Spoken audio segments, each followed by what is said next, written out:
Assalamu alaikum wa rahmatullahi wa barakatuh. My name is Ahmad Ad-Din Haytham, and today I will talk about integumentary system, or we can just call it as skin. Skin is consisting of three layers: epidermis, dermis, and hypodermis. Epidermis is the outermost layer of the skin. Dermis is the thickest layer of the skin. The hypodermis is the innermost layer of the skin. The skin is the largest organ in the body. Skin is considered as organ because it consists of different tissues. Now I will start talking about epidermis. Epidermis is the outermost layer of the skin. The thickest layer of the skin. Its thickness is between 10 to 30 cells. The main function of the epidermis is protection. There are four different types of epithelial cells in epidermis.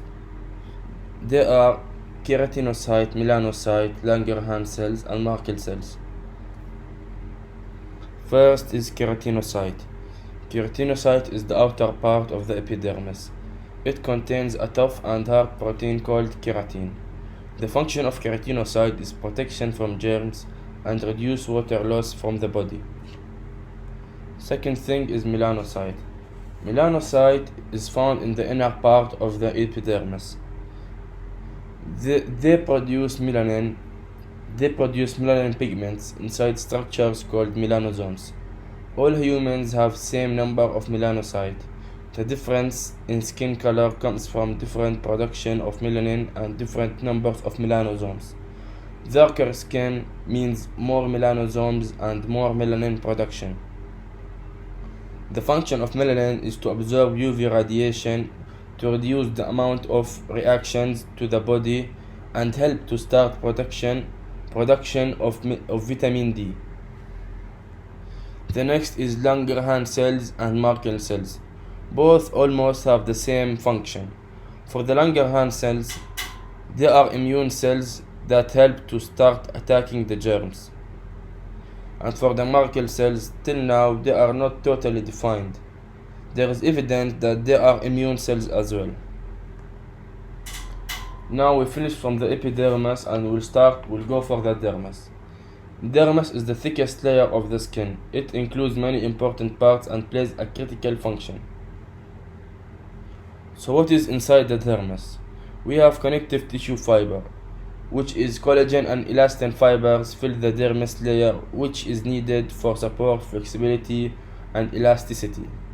Second thing is sweat gland.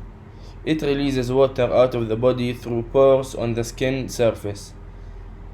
Increase the body temperature stimulates the sweat gland to sweat, which regulate the body temperature and cools down it. The third is blood vessels. Blood vessels in the dermis are important for many functions, but there are three main functions which are the most important. First one is to support the cell with O2. Second is to remove CO2 from the cell, and finally to regulate the body temperature. Number 4 is nerves. Nerves are mainly for sensation. Nerves are part of the neuron system. And for the fifth one, it's hair follicle. It is a bulb from where hair grows. It includes active epithelial cells to grow hair. Number 6 is sebaceous glands, or we can call it as oil glands. They are attached to the hair follicle. Oil glands secrete oily substance called sebum, which helps to lubricate the hair and the skin surface. Excessive oil glands activity cause extra production of sebum, which may block the hair follicle, causing inflammation and pimples on the skin surface called acne. And finally, erector pili muscle. They are muscles attached to the hair follicle. If the weather is cold, muscles get message from the brain to contract, causing all hair shafts to stand up and forming goosebumps on the skin surface. These both hair shaft and goosebumps form like a blanket to reduce heat loss. And for the hypodermis is the innermost layer of the skin, or or it is called subcutaneous layer. It's mainly made of adipose tissue to store fat. And finally, I'll talk about skin function. The four main functions are sensation, protection, vitamin D production, and thermoregulation. Number 1, sensation. Nerves in the skin detect and sense all stimuli around us. Protection. The epidermis layer protect the body from germs, UV radiation, or any objects that may harm the body. Vitamin D production. This process starts in the skin when the melanin absorbs UV radiation, but it is completed in the liver and then kidney. Vitamin D is needed to absorb calcium in the small intestine. Calcium is an important mineral for bones. And finally, thermoregulation. Sweating from the sweat gland cools the body. Contraction of erector pili muscle helps the goosebumps to reduce heat loss.